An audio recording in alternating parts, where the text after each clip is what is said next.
नमस्कार बंधुगण, आपण मानकु आम एमएन टेक ओडिया चैनल को स्वागत।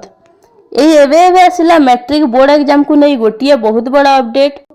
तेबे अपडेट टी कौन रही जानिबा पूर्वरु वीडियो टी को स्किप न करी आरंभ रु शेष पर्यंत देखंतु। अपडेट टी कौन रही जानि परिबे।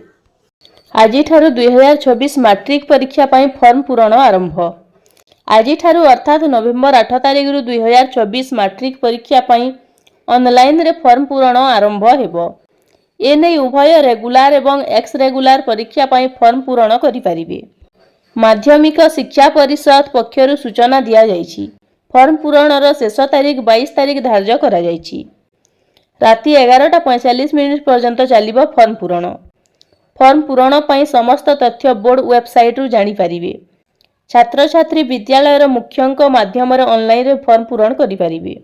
www.bscodisha.ac.in रे समस्त तथ्य उपलब्ध थिबा बोर्ड पक्षरु स्पष्ट करा जायछि। तो एटा थिला अपडेट जा मु आपनकु जणै देली। तो एही परी अनेक गुडिये इन्फॉर्मेटिव वीडियो देखिबा पई आम चैनल को सब्सक्राइब करंतु। धन्यवाद।